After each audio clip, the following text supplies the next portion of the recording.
¿Cómo están todas, todos, todes? Déjale nomás cariño, gracias, Santi.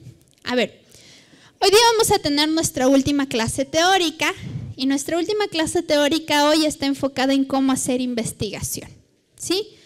Estos mismos ejemplos funcionan si vamos a hacer artículos o proyectos sociales, tienen la misma lógica, ¿ok? ¿Qué es lo que vamos a preguntarnos hoy día en cómo hacer investigación y cómo vamos a trabajar la clase de hoy? Vamos a tener una pequeña sección teórica y luego vamos a tener una sección práctica para la que le hemos entregado a ustedes unos folletines del taller, ¿sí?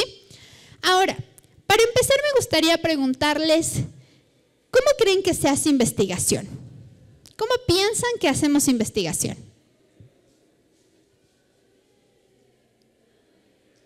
Cuéntenme. ¿Cómo piensan que se hace investigación? Échame una preguntadera. ¿Cómo hacemos investigación? Creo que iniciamos como cuestionándonos con alguna pregunta o ser curiosos por alguna cosa en concreto. Eso. Ya. Iniciamos cuestionándonos o preguntándonos algo. Así hacemos investigación, ¿ya? Y sí, cuando nosotros pensamos en cómo hacer investigación, sin duda pensamos en preguntas. Y pensamos en una pregunta base. ¿Qué es investigar? ¿No? Cuando yo pienso en qué es investigar, voy a pensar en un proceso social. ¿Por qué pienso en un proceso social? Porque voy a pensar en preguntarme cosas que tanteo en mi ámbito social, que tanteo en mi vida, ¿no? Esa es la primera forma en la que investigo. Y estas formas de investigación se llaman así porque pretenden responder a la pregunta, pretenden darle vueltas, darle soluciones, o incluso como solución generar más dudas. Esa es la base de la investigación, ¿no? Yo investigo y hago preguntas. Entonces, si yo les digo, cuando un niño empieza a gatear, ¿no? Y para gatear se da cuenta que si gatea en el piso es frío y que si gatea bajo una alfombra es suave. ¿Ese proceso es investigación o no? Sí, es investigación. Y si ahora yo abordo otras formas, por ejemplo, y hablo de la creación de las pirámides egipcias o todo lo que tiene que ver con el espacio de los mayas, la información del calendario maya, que es el que estamos usando, ¿eso fue investigación o no? Sí.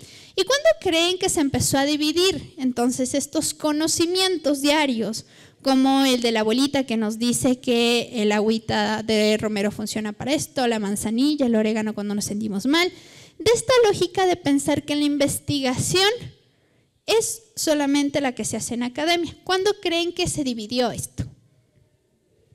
¿Cuándo piensan?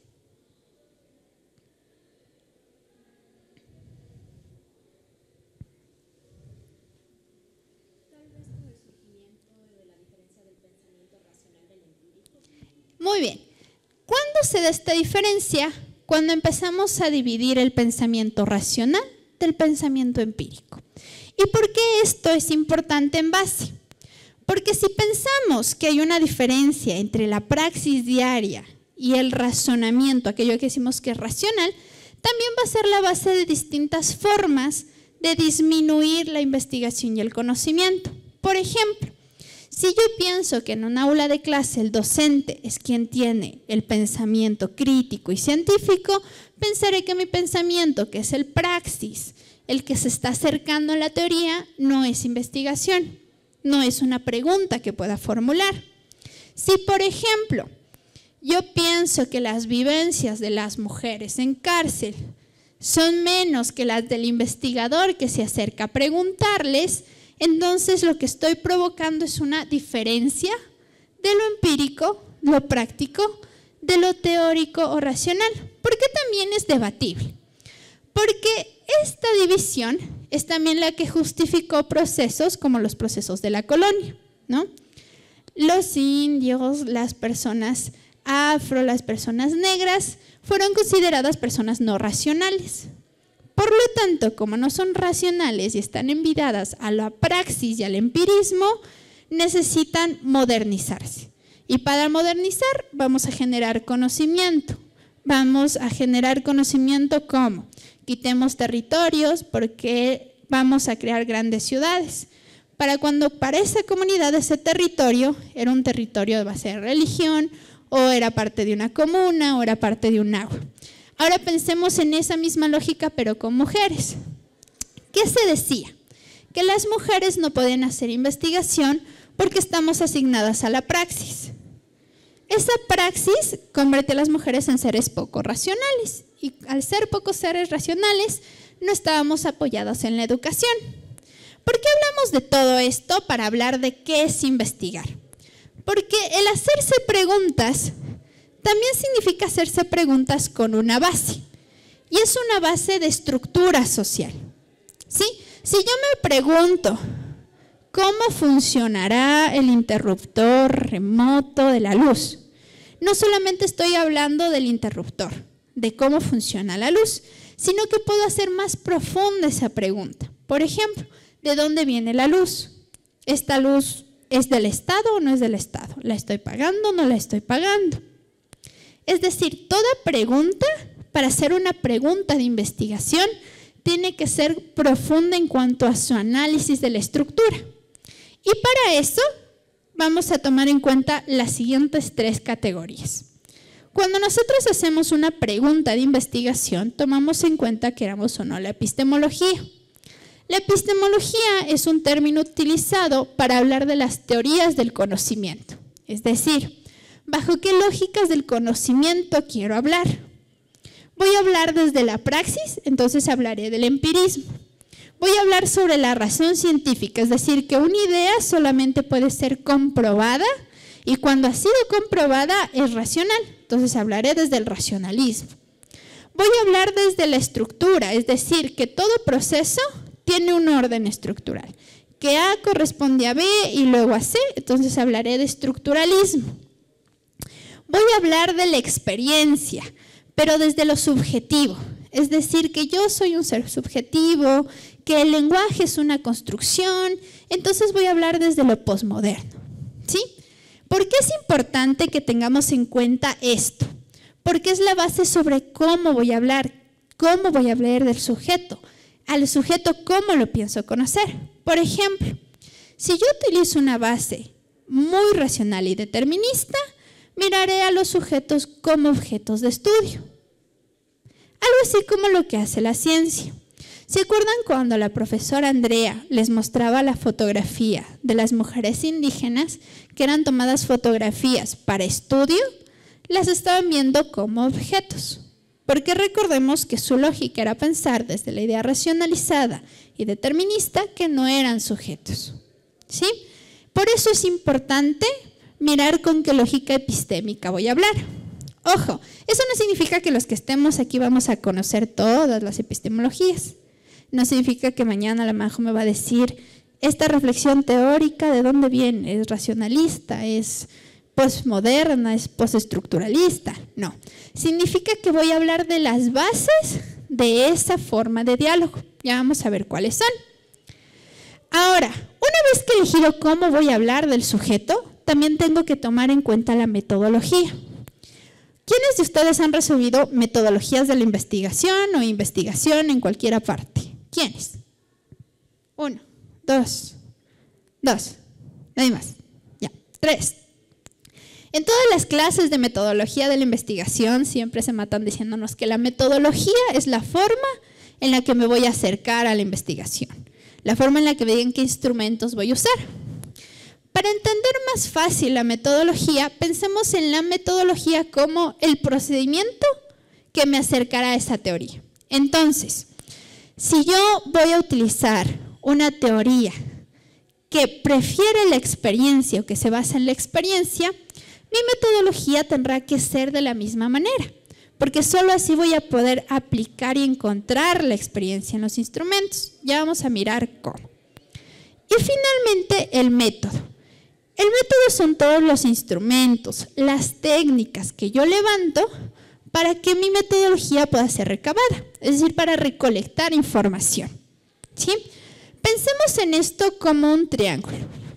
Un triángulo en donde Mi base va a ser la epistemia, es decir, mi teoría tiene que ser sólida.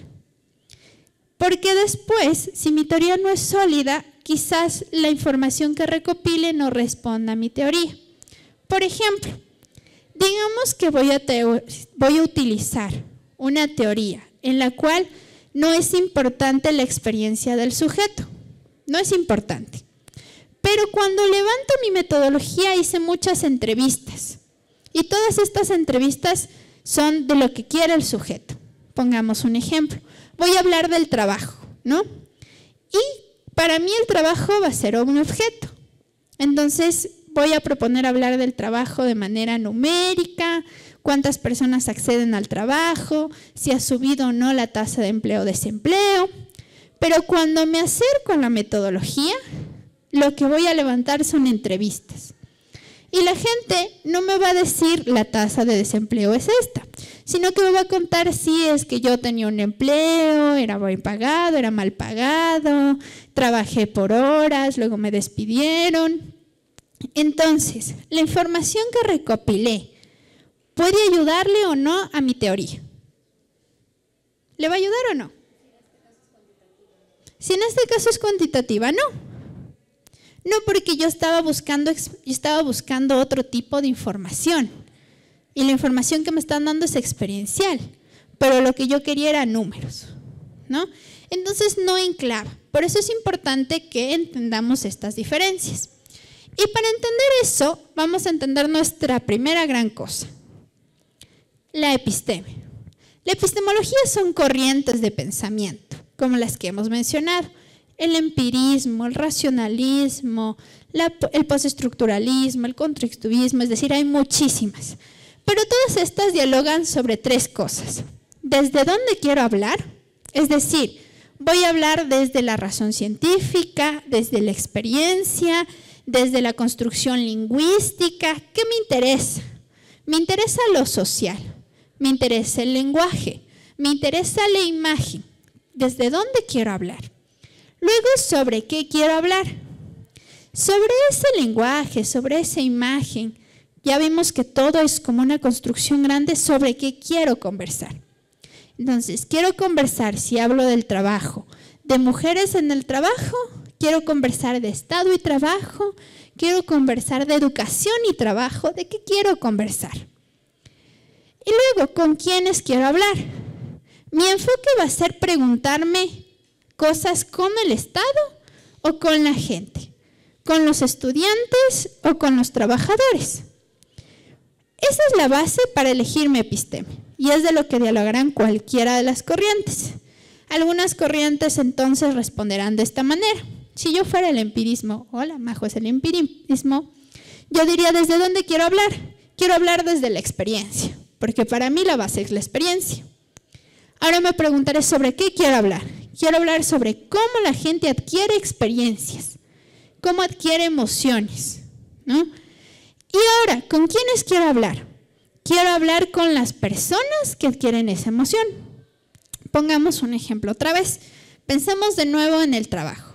Si yo fuera el empirismo y quiero ver desde dónde voy a hablar desde la experiencia. ¿Con quiénes quiero hablar? Quiero hablar con las mujeres de mercados, para saber cuál es su experiencia en el trabajo.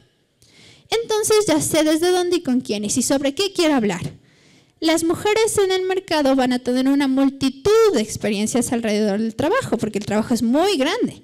Pero yo quiero específicamente que me hablen de cuántas horas trabajan. Y quiero entender cómo trabajan esas horas. Entonces voy a preguntar sobre eso y sobre eso irá mi epistemología. Sobre eso construiré mi pregunta. Entonces es mi base, ¿no? Hasta aquí, hemos entendido cómo funciona la epistemia, la idea de la selección de epistemología, ¿ya? Ahora, que ya elegí mi epistemología, mi base teórica, necesito mirar cómo mi base teórica dialoga con todo esto. Vamos a pensar que nosotros, cuando nacemos, somos ese pingüinito. Somos un ser que acaba de nacer y sobre nosotros hay una construcción de poder, de distintas estructuras, sobre las que van a dialogar estas epistemologías. Por ejemplo, sobre este cuerpo recién nacido, va a caer el patriarcado. Y el patriarcado este cuerpo lo va a dividir en género y sexo y le va a dar con eso un destino social. De estos conceptos ya hemos hablado mucho, entonces no me voy a parar mucho, ¿ya?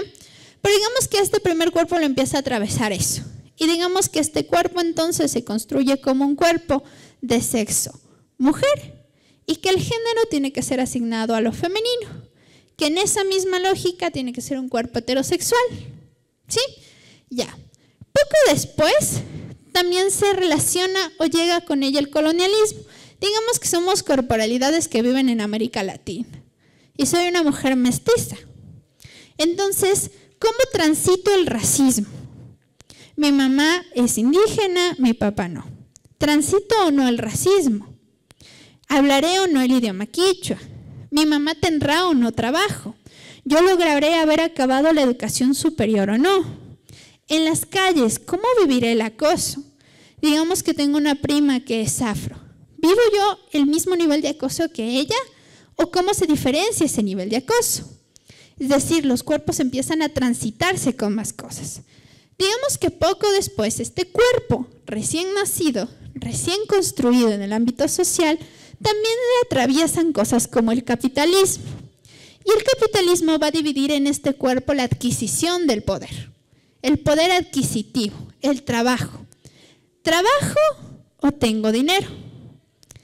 ¿Y esto por qué es importante? Volvamos a este ejemplo. Ya soy una mujer, ya soy obligada a la heterosexualidad, soy femenina, soy una mujer mestiza que vive en América Latina. ¿Qué es lo que hace el capitalismo con América Latina? Para América Latina el capitalismo es un espacio de extractivismo de recursos. Entonces, si yo nazco en una familia mestiza, de clase media o clase baja, ¿puedo tener una empresa? Probablemente no. ¿Eso qué significa? Que cuando yo estudie, probablemente voy a estudiar para buscar un trabajo. No soy quien genera trabajo, soy quien busca el trabajo. ¿Y por qué esto es importante? Porque si además soy una mujer, probablemente en ese proceso de trabajo vaya a ser más difícil que encuentre espacios de empleo, porque probablemente mi mamá me diga, ¿cuándo te vas a casar? Ve, mi hijita, ya tu prima tiene hijas, ya tiene hijos, ya quiero nietos. Entonces va a ser más difícil. Y si en cambio soy una entidad masculina, de mí se va a pedir que sea quien rápidamente encuentre trabajo. Y encuentre trabajo y sostenga un espacio de hogar. Entonces, ¿sí ven cómo se van aliando estos espacios en el mismo cuerpo? Y luego está el capacitismo. Pensemos que si adicional de eso soy una persona con discapacidad, no podré ser un ente productivo. Y si no puedo ser un ente productivo, probablemente no acceda a ninguno de los otros espacios. O si no tengo una discapacidad, pero en cambio no puedo ser un ente productivo porque me han quitado mi poder de decisión, como son con las personas adultas mayores, quienes, por ejemplo, ya no tienen espacios laborales, quienes se terminan quedando en casa. ¿Qué sucede? También le quito otro espacio de decisión. ¿Por qué es importante que yo vea esto? Porque cuando selecciono mi episteme y selecciono de lo que voy a hablar, voy a seleccionar también con quiénes voy a dialogar. No puedo dialogar al final con todos, va a ser muy complejo que en una investigación corta dialogue con todos. Pero sí me puedo preguntar cuáles diferencias quiero mirar, cuáles diferencias me gustaría evaluar. Y voy a pensar en estas diferencias desde un enfoque interseccional cuando hagamos nuestras preguntas. ¿Eso qué significa? Que no voy a pensar en estas diferencias solamente como A no es igual a B, sino que recuerdan de nuevo la estructura. Voy a pensar cómo estas diferencias me acercan o me alejan de lo que quiero preguntar, del sujeto de mi estudio. Por ejemplo, si yo me reconozco como una mujer con privilegios, una mujer mestiza que ha logrado llegar a la educación superior y me acerco porque estoy interesada en saber de las tasas de deserción en comunidad indígena, me acerco a este espacio, si me acerco a preguntar, ¿voy a sentir, voy a entender la experiencia? Probablemente no, porque yo acabé la educación superior y no tuve esas experiencias de racismo de igual manera. Por ejemplo, si yo me acerco a preguntar, siendo un ente masculino, a una mujer que sufrió violencia sexual sobre la violación, ¿estaré cerca o lejos de ella? ¿Podré entender su experiencia en primera persona o no? Probablemente no. ¿Y por qué esto es importante? Porque si yo utilizo estos enfoques cuando voy a generar mi pregunta de investigación, ya no solamente voy a ahondar en lo que está pasando en la estructura, sino que también voy a entenderme como un sujeto cognoscente con la persona. Es decir, somos personas que construyeron identidades subjetivas diferentes a partir de lo que vimos y a partir de esa construcción pregunto. Si preguntamos de esta manera, ¿qué evitamos? Evitamos lo que siempre hace la investigación, que es convertir a los sujetos en objetos de estudio. Evitamos lo que suele hacer la academia, que es hacer extractivismo académico. Es decir, nosotros venimos hoy aquí, les damos 6 talleres, ustedes me entregan un proyecto, ese proyecto sale a mi nombre, ¿y ustedes en qué participaron? En esa lógica no participarían en nada. Pero en cambio sí, son ustedes quienes deciden qué proyecto voy a hacer, cómo lo voy a levantar, cuándo lo voy a levantar, con quién lo voy a levantar, bajo qué enfoque lo voy a levantar con la información que me han dado. Ustedes se convierten en sus propios sujetos. Es la importancia de este enfoque. Saber cómo estas desigualdades sistémicas me pueden permitir dar una buena pregunta de investigación. Ahora, bajo esa lógica, vamos a hacer un pequeño ejercicio. Como somos poquitos, no va a haber problema. Miremos a esta imagen. Es Homero Simpson leyendo un libro sobre reactores nucleares. Es un manual sobre el reactor nuclear. ¿Ya? Mirando la imagen, ¿qué me pregunto? ¿Qué podría preguntarme? ¿Qué podría relacionar viendo esa imagen? ¿Qué me preguntaría con esa imagen? Entonces vamos por acá y luego voy pasando. ¿Qué me pregunto con esa imagen? ¿Por qué está leyendo un manual sobre reactores nucleares? ¿Ya? ¿Por qué está leyendo un manual sobre reactores nucleares? ¿Qué más me pregunto cuando veo la imagen? ¿Por qué le está observando el de atrás? ¿Ya? Porque hay una persona atrás observándolo, ¿no? Creemos que hay un ojito ahí atrás que lo está observando. ¿Qué más me pregunto? Tal vez en qué trabaja. ¿Ya? ¿En qué trabaja para que tenga que estar leyendo un libro de reactores nucleares? ¿Qué más me puedo preguntar?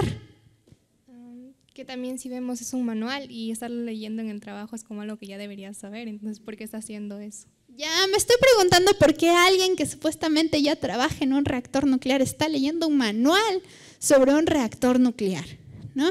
¿Y qué más me puedo preguntar? ¿Qué me pregunto? ¿Por qué está leyendo el manual recién? No sé.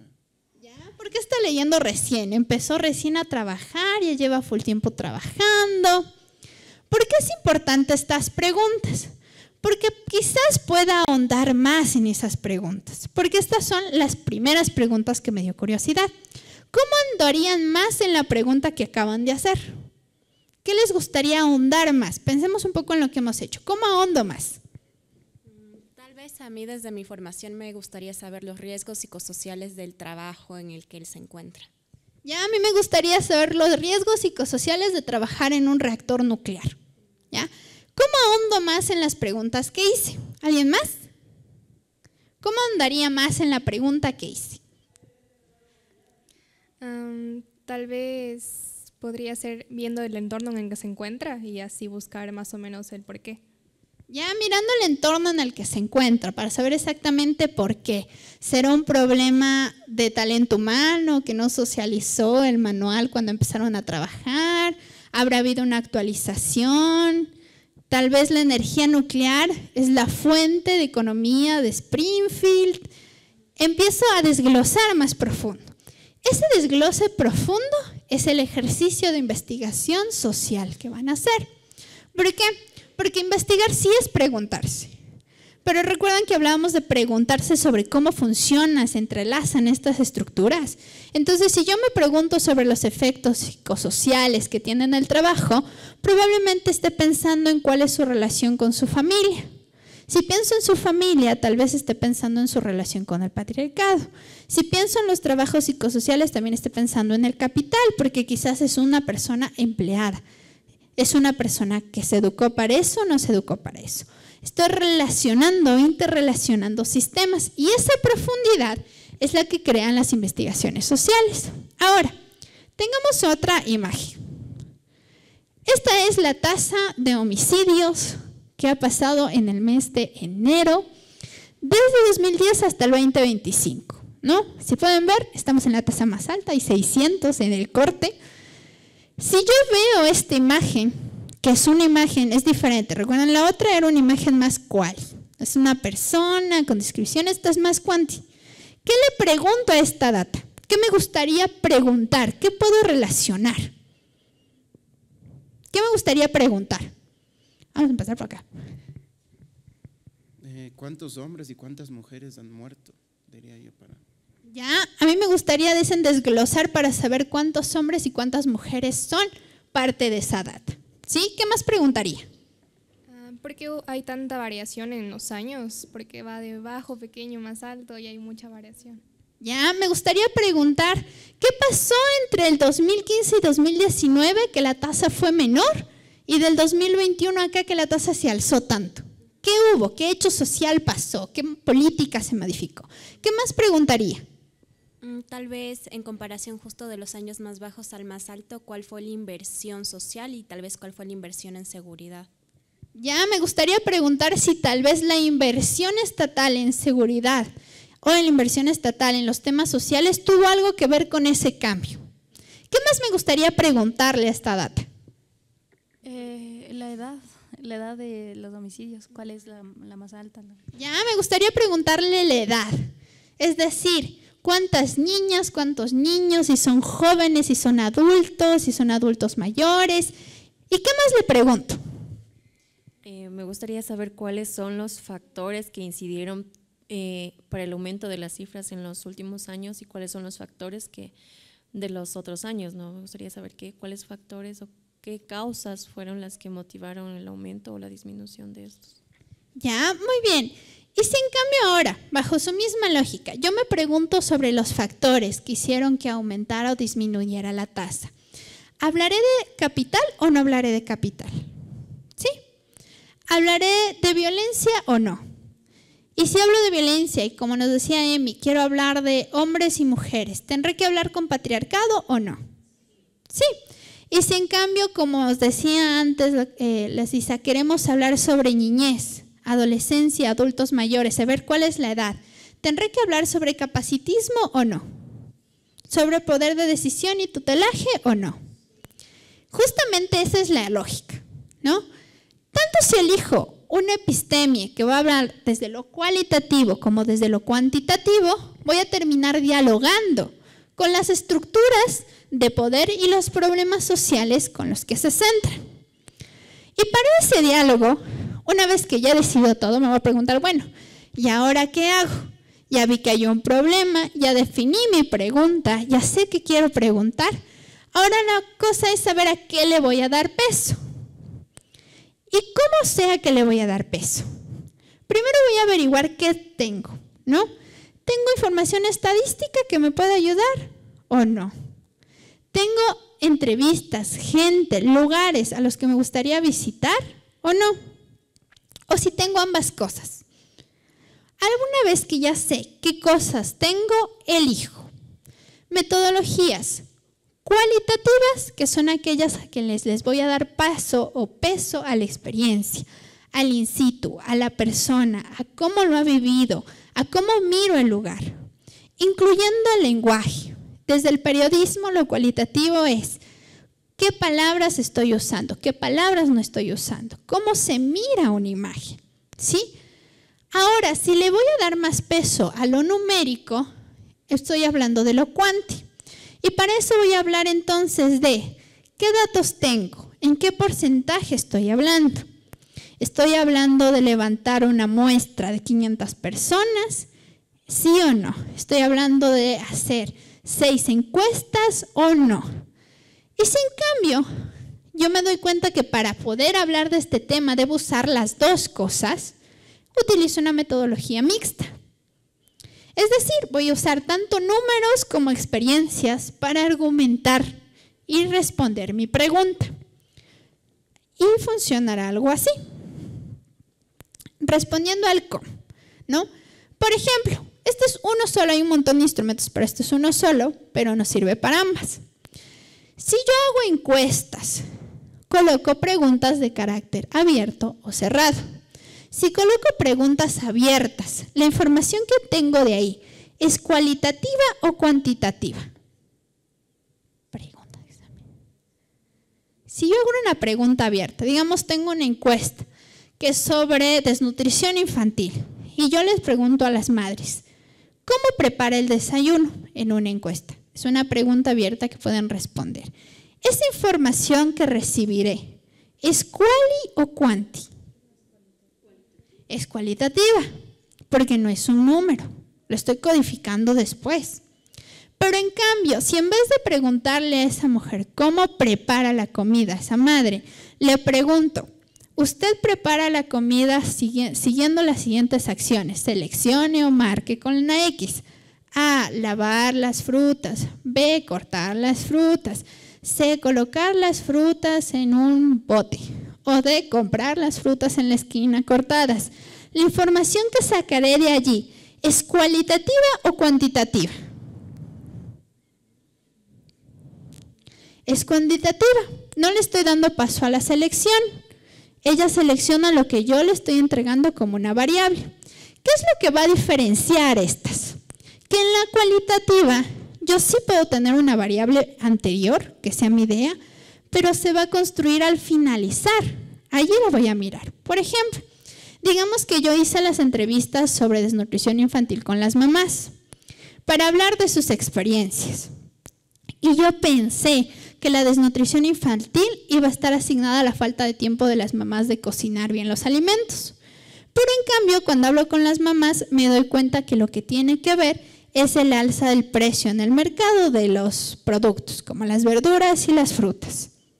O tal vez que el agua que alimentaba la chacra de la comunidad ahora es menor y por lo tanto la producción es menor. ¿Habrá sido parte de las variables que yo me planteé a un inicio? Probablemente no, porque solamente las pude haber encontrado cuando dialogué.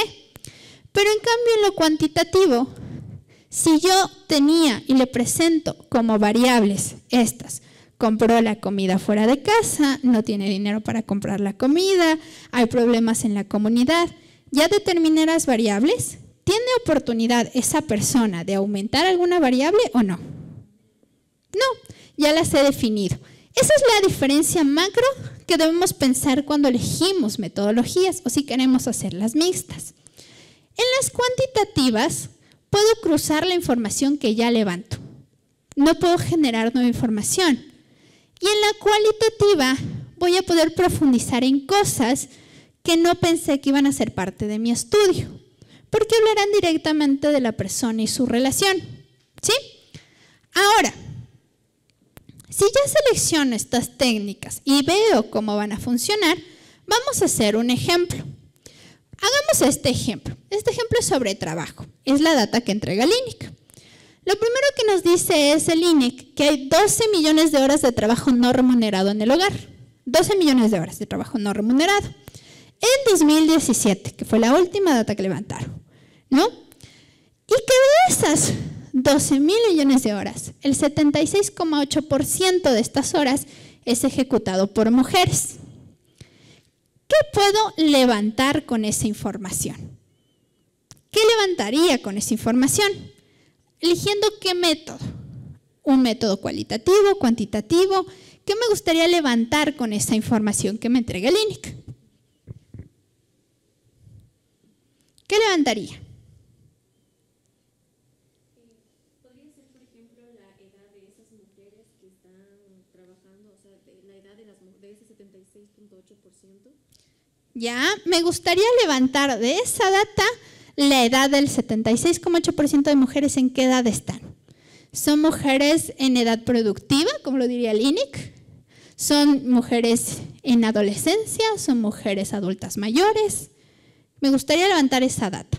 Y para levantar eso, ¿cómo lo levantarían? ¿Qué usarían? Una encuesta, ¿sí? Ahora, con esa información, ¿tengo todo lo que necesito? ¿Qué más les gustaría levantar? Ya, a mí me gustaría saber si acceden a seguridad social. Y para saber si acceden a seguridad social, ¿qué me gustaría hacer? Igual un cuestionario, ¿sí? Ahora, yo les tengo una pregunta. ¿Puedo levantar información, entonces, con cada método que elija? ¿Levanto o no levanto información? Sí, al final levanto información. ¿Qué se diferencia? La forma en la que levanto esa información y lo que voy a poder hacer con esa información. Entonces, si de aquí levanto datos, ya levanto estas estadísticas, levanto los porcentajes, pero no levanto, por ejemplo, información cualitativa, es muy probable que no sepa algunas otras características específicas de ese trabajo no remunerado. Por ejemplo, temas de salud mental. ¿Se siente bien la persona haciendo el trabajo remunerado o no? ¿O piensa que es parte de sus roles hacer el trabajo no remunerado y por eso son mujeres? ¿Sí? O por ejemplo, cuando hacen las preguntas de las encuestas de violencia. El INEC levanta información sobre violencia basada en género. No es que van a preguntar directamente en la estadística, en el formulario, su pareja le pegó, sino que hacen un desglose de un formulario de 300,000 cosas para saber si hubo o no violencia física. ¿Por qué? Porque a veces suele ser más difícil la identificación estadística en temas sociales. Entonces se suelen acercar a mirar la casa para saber cuántas personas hay, está su pareja o no, este es un sitio seguro de hablar o no, puede responder estas preguntas o no, cuántos hijos tiene, etc. ¿Sí? Ahora, con esto en mente, ya que tengo toda la información, lo que vamos a hacer ahora es una parte de taller práctico, porque investigar solamente la podemos practicar si la levantamos. Es decir, yo puedo salir de aquí y ustedes me pueden repetir de nuevo los conceptos de epistemología, metodología o técnicas. Me pueden decir qué es una pregunta de investigación, cuáles son las alianzas con los sistemas de poder, etc. Pero para crear sus procesos, lo más importante es que lo desarrollen. Entonces, ustedes recibieron una hojita. Ahorita le digo que recién llegó.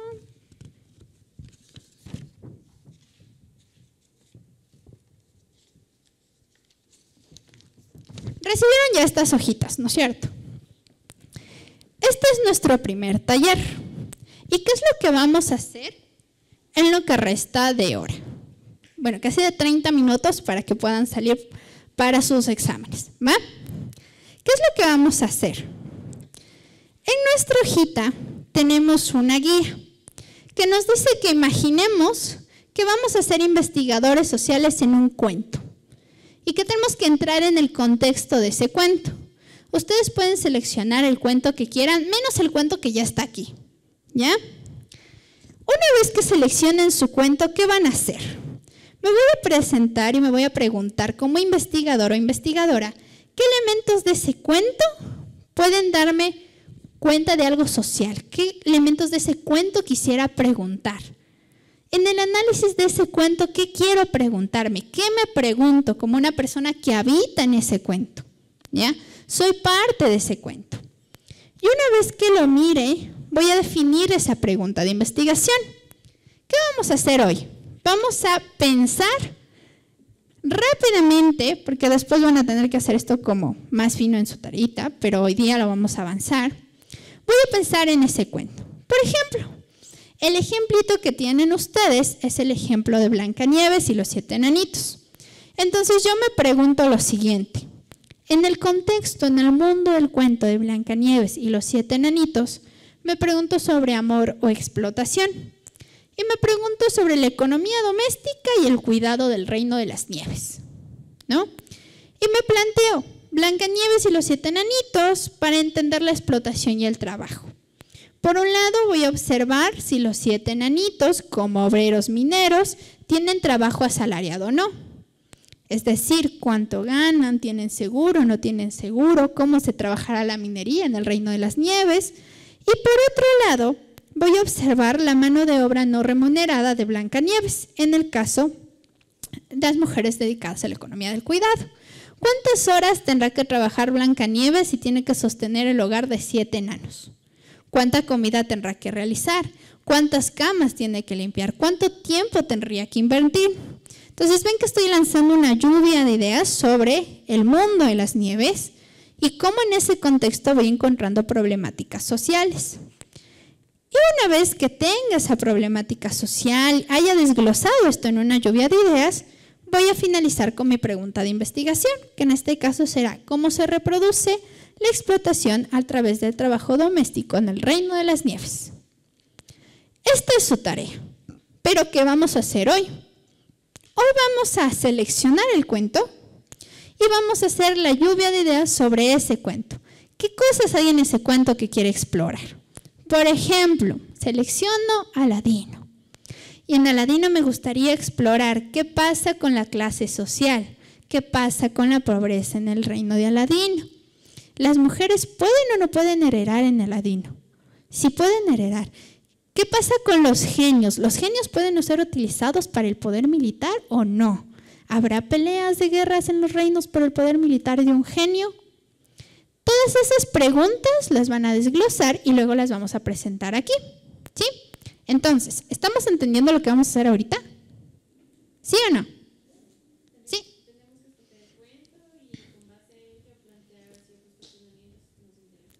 Exactamente. Tenemos que seleccionar un cuento y a partir de ese cuento lanzar ciertas ideas sobre lo que quisiera, pensando en un contexto social del cuento, qué cosas quiero preguntarme.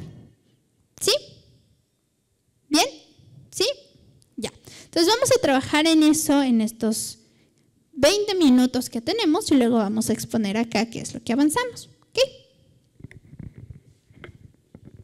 Voy a apagar esto. Sí. ¡Qué rapidez! Ya, a ver, ya escogí el cuento de Pinocho. No me acuerdo muy bien como de todo lo que pasa en historia, pero bueno, se resume en Geppetto, que perdió a su hijo y que es una persona adulta mayor que desea que el muñequito de madera que hace, bueno, aparte es una persona empobrecida, ¿no? Que trabaja justamente en su taller de carpintería. Entonces, bueno, pide el deseo de que le den vida al muñequito que hizo, que es Pinocho. Entonces, bueno, ahí como que él trata de adaptarse a la nueva realidad que tiene con Pinocho y Pinocho como que va descubriendo su identidad y su deseo de ser un niño de verdad, entre comillas. Bueno, en medio pasan muchas cosas y digamos que los elementos que me llamaron la atención aquí fue el tema de una adopción, porque al final ninguno se conoce al otro, entonces como que empiezan a llevarse bien. También que Pinocho es muy mentirosito, entonces, y es muy travieso, entonces la forma en que Geppetto le llama la atención, no sé, con temas de crianza respetuosa. También el tema de la soledad en Geppetto y por eso de su deseo de… También luego, en una de esas que Pinocho se escapa, un titiritero malo, se lleva como a los títeres y lo quiere explotar, entonces él termina ahí, entonces no se lo relacione con el tema de la explotación infantil. Y bueno, en relación como a las estructuras es justamente el tema del capitalismo con la explotación infantil, igual con la situación de clase que los atraviesa ambos, e igual con el capacitismo, ¿no? Porque Pinocho no quiere autonomía por sí mismo en algún momento, pero está a cargo de un adulto responsable. Entonces, bueno, al final creo que quisiera saber cómo finalmente, qué factores hacen que sea, no sé, posible que este titiritero malo se lo lleve para explotarlo a Pinocho. Eso. Muy bien, muchas gracias. Bien hecho el ejercicio, ¿no es cierto? Escogimos un cuento, le dimos una lluvia de ideas de qué puedo preguntarme en el contexto del cuento, lo asociamos a factores sociales, de estructuras como el capital, la explotación infantil, los trabajos de cuidado de Geppetto, hicimos una pregunta, ¿va? ¿Quién más acabó? Vamos por acá. Yo escogí el cuento de Hansel y Gretel. Bueno, son dos niños que se perdieron en el bosque, ¿no? Y que tienen muchas aventuras ahí, ¿no? Bueno, yo los aspectos primeros que saqué fue cuál es su entorno, ya sea geográfico o familiar también, ¿no? El factor socioeconómico de sus padres también. También me hizo la pregunta, ¿viven ambos padres o solo vive la mamá o solo viven con el papá? ¿Tienen más hermanos, más hermanas? ¿Por qué se perdieron? Aquí ya profundizo más. ¿Por qué se perdieron? ¿Decidieron huir o fue accidental? ¿Ya lo hicieron antes o la primera vez, casualidad? ¿Sufrieron algún tipo de violencia en este tiempo? Y también si sufren alguna discapacidad. Muy bien. ¿Quién más acabó? Aquí lo estamos pensando más desde este lado, ¿no? ¿Quiénes son sus padres? ¿En dónde están? ¿Por qué se perdieron? Tal vez se perdieron ¿por qué? ¿Fue a propósito? ¿No fue a propósito? ¿Dónde estaba el Estado? ¿No hay Estado? Me encanta. A ver, sigamos por acá. Bueno, yo escogí el cuento de la Cenicienta y como es uno de los básicos, sabemos que tiene igual las ideologías pues pasadas. Los planteamientos del problema que hice en su gran parte fue con la familia, porque agredía física y mentalmente a Cenicienta al momento de que la obligaba a trabajar en la casa y lo justificaba como si ella tiene que estar agradecida por eso, cuando en realidad no es así. Otro que también fue la manipulación, porque juntamente metía a Cenicienta a la mamá casi siempre y me hacía sentir culpable de las acciones de las hermanas o de cualquier cosa que pase, la culpaba netamente a ella. Y también algo que me pareció importante, la gran diferencia social que había en la clase entre el príncipe y y Cenicienta, que era su contexto. Y si nos ponemos a pensar, de hecho, la familia se supone que, entre comillas, era algo como con un contexto social mediano, pero Cenicienta estaba como que en la pobreza total. Y bueno, la pregunta de investigación, así que cuando Cenicienta se casó con el príncipe, ¿realmente encontró una libertad y autonomía o simplemente pasó a ser ama de casa en un diferente contexto social? Interesante. Interesante la pregunta, ¿no? Cuando Cenicienta se casó, ¿dejó de ser ama de casa, dejó de hacer los trabajos de cuidado o nada más pasó a hacerlos ahora en un castillo? ¿No? Está interesante. Vamos viendo. ¿Quién más acabó? Acá acabamos. Bueno, yo elegí el cuento de Pulgarcito y lo pensé desde ese sentido de capacitismo que mencionabas, sobre el poder de decisión también.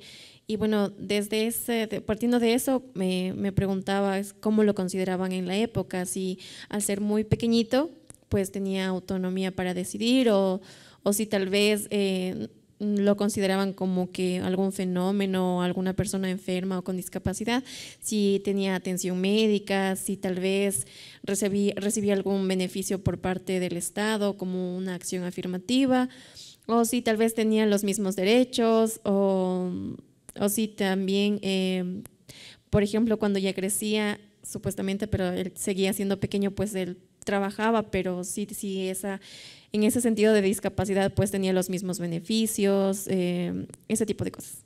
Ya. Muy interesante. Por acá nos fuimos a hablar de Pulgarcito y el sistema capacitista, ¿no? Si Pulgarcito tenía acceso al trabajo en igual de condiciones o no. Si habían temas de seguridad para Pulgarcito en temas de salud o no. ¿Habría médicos que pudieran mirar a Pulgarcito o no? Si Pulgarcito se enfermaba de gripe, ¿a dónde iba? ¿Y el médico qué le daba? ¿Y habría medicinas del tamaño del Pulgarcito? Y si Pulgarcito se rompió una pierna, ¿habría traumatólogos para Pulgarcito? ¿No habría traumatólogos para Pulgarcito? ¿Qué hizo el Estado? ¿Habría más personas como Pulgarcito o no? ¿Sí ven cómo podemos ir ahondando en cada uno? En el uno con Cenicienta, si avanzamos o no, qué estábamos haciendo acá con Pulgarcito. Sigamos abordando cada uno de los espacios para ver y ahora qué pensamos. En el caso de Hansel y Gretel, si había estado familia, si no había estado familia, si Hansel y Gretel tenían protección infantil o no, si se perdieron por estar jugando en el bosque o más bien los abandonaron, si cuando los abandonaron había alguna alerta Amber versión Hansel y Gretel que pudiera haber sido activada. Vamos por acá. Ya, yo escogí el cuento de La Bella y la Bestia. Ya, como sabemos, es un cuento bastante fantasioso en el cual está la chica súper bonita, modelo, que es bella y se enamora del príncipe, que es la bestia. Pues en sí, en mi caso, yo pues lo que más me preguntaba en este caso es ¿Cómo podría haber afectado al principio de su relación, antes de conocerse, todos los prejuicios que existía, tanto de la bestia o los prejuicios que llegó a escuchar la bestia de esta chica?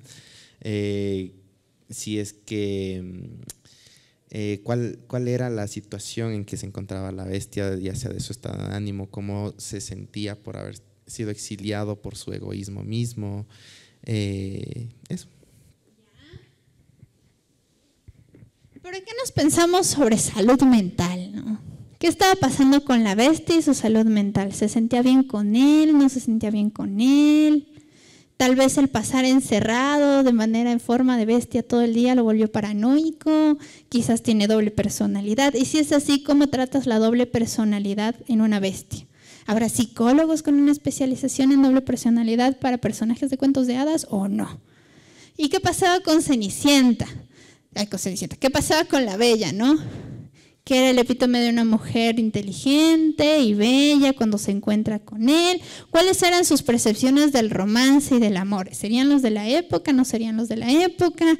¿Y cómo se relacionó en ese romance con la bestia? ¿No habrá habido violencia? No habría violencia. ¿Habrán convivido? No habrán convivido. ¿Ya? Ahora, ¿por qué hacemos este ejercicio? Porque cuando ustedes... me encanta. Bueno, yo escogí el cuento de Jack y los frijoles mágicos. Dentro de esto vi la situación socioeconómica donde tenía que estar Jack y su madre, vender una vaca para la alimentación. Eso tiene más una repercusión porque ellos eran básicamente del campo, no tenían lo que se llamaba como un estado en sí, solo tenían una comunidad de granjeros donde podían más o menos visualizar las cuestiones básicas que tenían que tomar en cuenta ellos. También dije que Jackson era libre, ¿no es cierto?, ante una sociedad contemporánea donde el hombre tenía más poder que una mujer. El hecho de que solo que Jack haya vendido una vaca por frijoles no tuvo repercusiones, bueno, eso es para mi parecer. No existían leyes donde la mamá le maltrataba, no le maltrató porque solo cambió por eso, no hizo nada. En cambio, por lo último que escogí también, que se controlaba, o sea, dónde se encontraban, si era un país, una zona de guerra. Al final eso es lo que nos dice el cuento, no nos especifica, y eso es como una cuestión así que tenemos que tener en cuenta. Eso también está interesante, ¿no? ¿Por qué o cuál era el estado social, la visión patriarcal de la época para que Jack, siendo un niño masculino, haya tenido el poder de vender una vaca por un chinguito de frijoles? ¿Cuál era el valor del intercambio? ¿Cuánto valía un frijol frente a una vaca? ¿El frijol habría valido 2 monedas de oro frente a una vaca? ¿O una moneda de plata? ¿Qué pensó Jack para intercambiarlo? ¿Y su mamá? ¿Sobre qué sistema crecería su mamá para que al final haya tenido que vender socialmente y económicamente la vaca que era el sustento?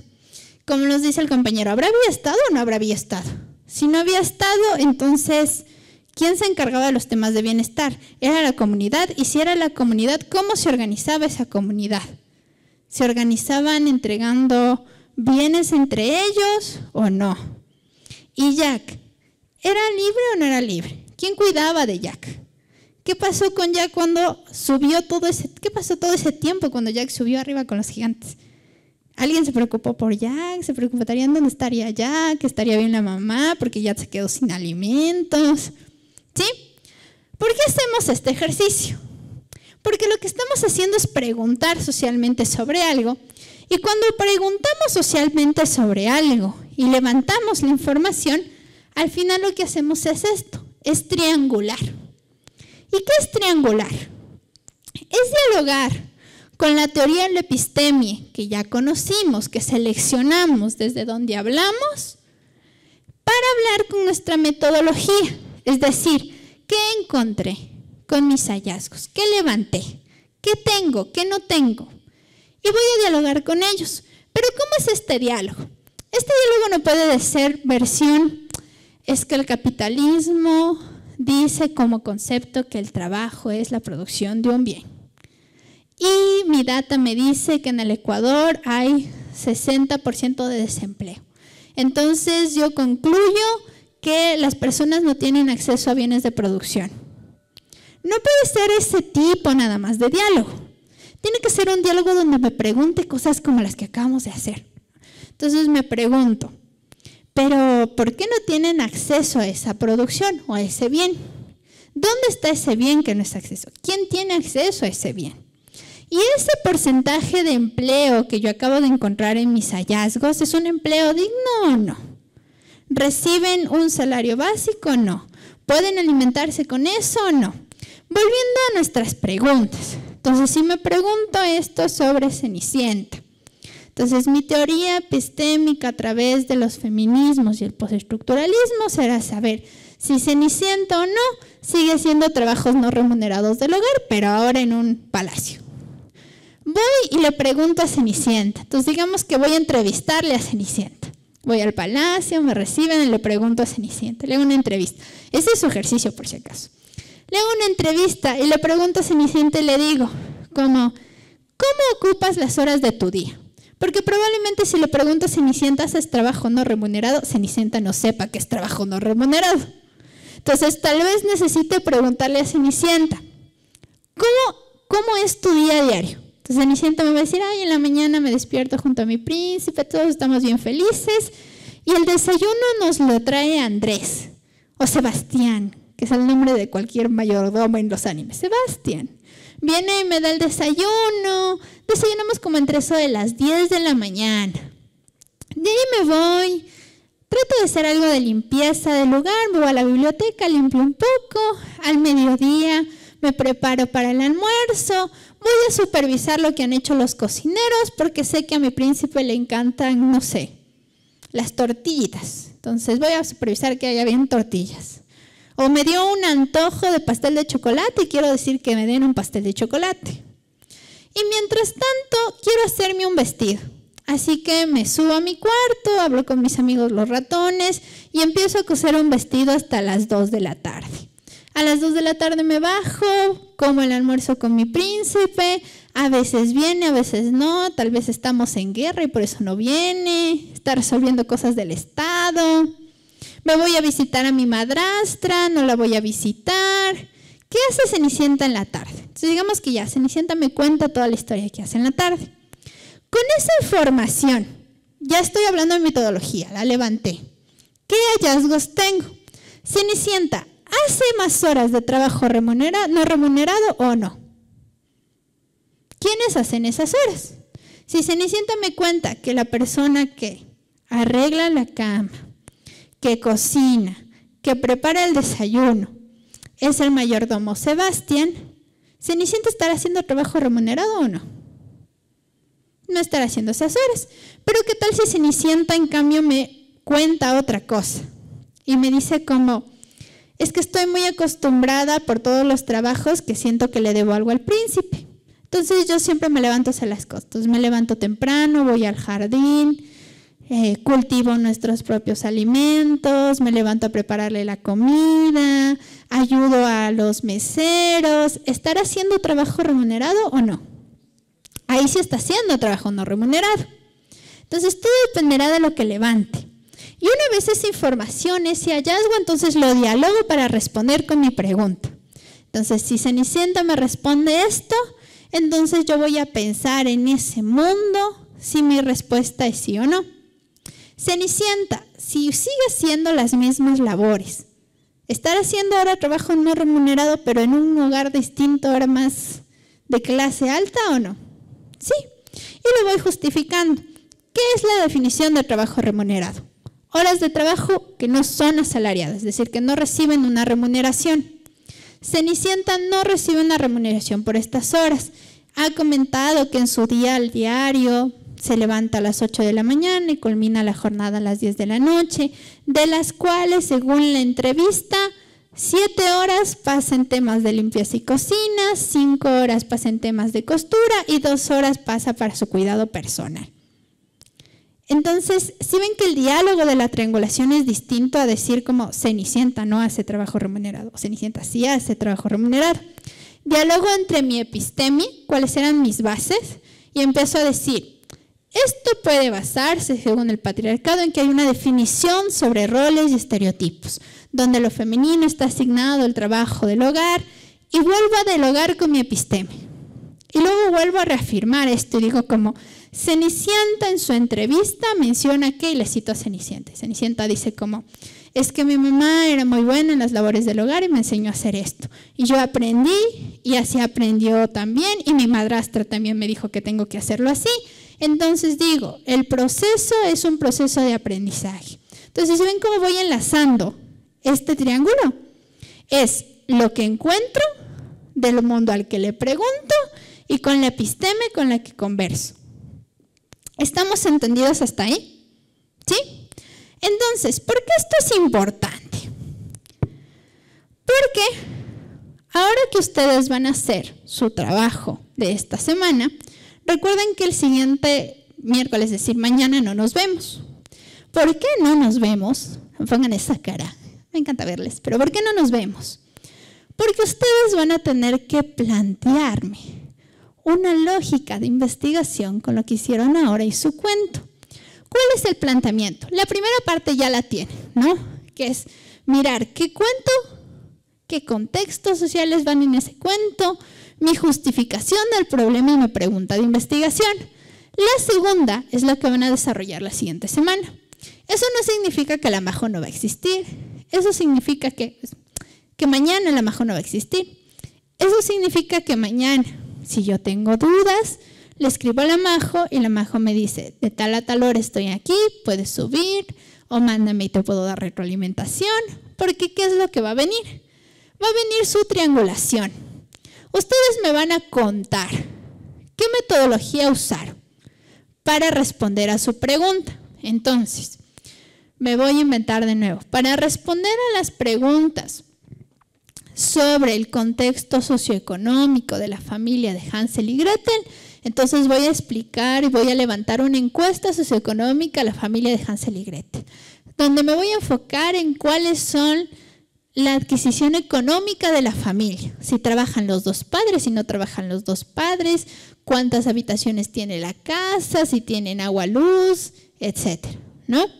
Si en cambio me voy a enfocar en información cualitativa, entonces ya les dimos un ejemplo como la entrevista de Cenicienta, las respuestas las pueden dar ustedes. Entonces, porque va a ser imposible que vayan a preguntarle esto a la Bella y la Bestia. Solo voy a decir, hola Bestia, ya sé que estás transformado, pero me mandaron una tarea, entonces cuéntame. Sino que yo me voy a ir dialogando, voy a pensar que estoy ahí, voy a ir respondiendo con lo que sé. Y puedo hacer acciones empíricas que me lleven a pensar en data actual. Entonces, por ejemplo, si yo pienso que en el cuento de las habichuelas veo que no hay una organización estatal, que es comunitaria. Además, yo diría que por temporalidad, sin duda no es el siglo XXI, sino pensemos como en una época más o menos a la feudal. Entonces, en esa época, ¿cómo funcionaría la economía? ¿Serían dueños de sus propias tierras o no? Si eran dueños de sus propias tierras, ¿qué explotaban? ¿Qué no explotaban? Entonces, en esa lógica puedo buscar información y me diré, bueno, Majo, es que para esta época el mayor producto de exportación de Inglaterra eran las calabazas. Y digamos que las calabazas necesitaban tanta agua y en esa época hubo un proceso de sequía, entonces por eso es que no había. Y por eso es que la leche era importante. La leche en esa época era un bien que se vendía en 5 penicas, me estoy mintiendo, ¿ya? Eso va a ser lo que van a hacer este día miércoles. Por lo tanto, no nos vamos a ver aquí, pero sí van a trabajar. ¿Por qué? Porque recordemos que la siguiente semana es el último día que nos vemos en talleres, de ahí ya es el cierre. Entonces, ese día, ¿qué vamos a hacer? Vamos a venir a defender nuestro proyecto, lo que hicimos, lo que planteamos. Entonces yo en mi investigación planteé lo siguiente. ¿Y cómo voy a venir a defender? Voy a hacer una diapositiva, voy a hacer un video, voy a traer una hoja de Word, como yo quiera. Y les voy a contar a mis compañeros cuál es el contexto social de mi cuento. En este caso, por ejemplo, el de Blancanieves y el Reino de las Nieves. Es un reino que vive de la minería, que está formado por una aristocracia, donde hay discriminación por temas capacitistas, entonces también es racial, porque son los enanos quienes los que van a la minería. Voy a contarles todo eso. Y voy a pensar que la gente me va a hacer preguntas. Entonces ahí va a estar la Majo ahí atrás y va a decir, ya, ¿y por qué seleccionaste el tema de la minería y no pensaste tal vez en los enanos como herreros? Entonces le voy a responder a la Majo. Porque mi pregunta y mi selección de preguntas fueron estas y estas. Mi epistemia es esta, mi metodología fue esta. Por eso no quise tomar esto en cuenta. O si la Majo me pregunta, ¿y por qué suelo hablar de los enanos y no hablar de las enanas? Entonces me voy a decir como Majo, es que lo que a mí me interesaba era saber la relación de mi grupo de estudio, que iban a ser los 7 enanos de Blancanieves. Por eso no elegí toda la sección minera de los enanos y asociados. Estoy inventando. Pero saben que van a tener que defenderme. Esa es la idea. Por eso no nos vemos mañana. Para que puedan darle cabeza a ese proceso. ¿Sí? ¿Dudas o preguntas?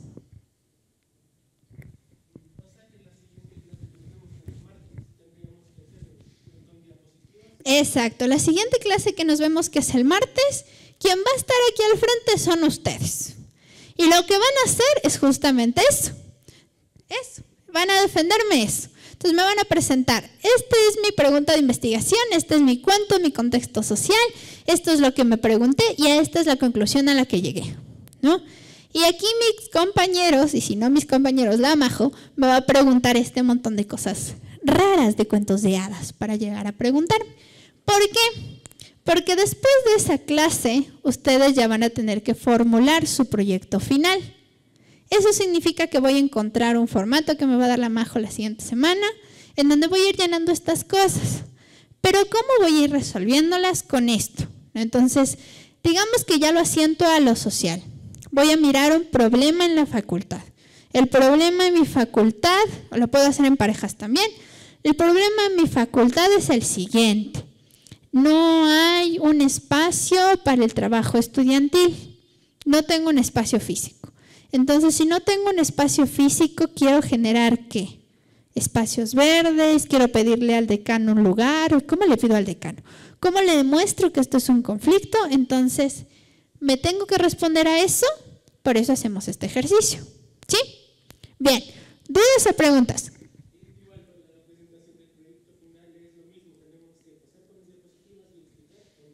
No, para la presentación del proyecto final, solamente tienen que entregar el proyecto. No es necesario que pasen a explicarlo, ¿sí? De igual manera, si esto cambia, porque dependerá mucho de la dirección del INIGED, yo les comentaré si la dirección del INIGED quiere una presentación para mirar lo que están proponiendo o si está bien con el documento y hacemos un cierre de proyecto. Pero ese es. Ese día, porque es importante, porque además de entregarles sus constancias, también nosotros vamos a recibir sus proyectos y también ese día vamos a crear el chatcito del espacio del Club de Defensa de Derechos Estudiantiles, lo vamos a crear ese día. Ese día, como todo buen espacio democrático, van a conocerse, van a tener un espacio de interacción, va a haber comiditas, entonces ahí se van a preguntar y se van a decir, bueno, ¿quién va a dirigir este chat? Porque no puede dirigirlo la Majo nos puede decir, bueno, todos se reúnen los miércoles, porque no es el club de la Majo, es su club. Entonces le voy a decir a la Majo, necesito un lugar todos los miércoles casi 15 días. Entonces, ¿quién lo va a dirigir? ¿Quién va a ser el vocal? ¿Quién va a ser el presidente? ¿Con quién se comunica la Majo? Lo decidiremos ese último día de trabajo. ¿Sí? ¿Dudas o preguntas? ¿No? Entonces, con eso estamos, chicas, agradecerles un montón. Recordarles, porfitas, que revisen su email para que puedan mirar qué van a recibir esta semana en su email. Van a recibir de nuevo los links, en el caso los links de YouTube, porque estamos subiendo ya los videos a YouTube para que sea más fácil en el caso de algunos compañeros que no pudieron entrar a la plataforma. Van a recibir además encuestas. Es importante que llenen las encuestas porque ustedes vinieron de manera presencial. Entonces, ¿qué hacen en las encuestas? Dicen, el taller del día 1 sí me sirvió, el taller del día 2 no, el taller del día 3 estuvo muy largo y eso nos va a ayudar para modificar las metodologías en caso de ser necesario. ¿Sí? Entonces ya con eso, ahora sí me despido. Gracias, amores. Cuídense mucho.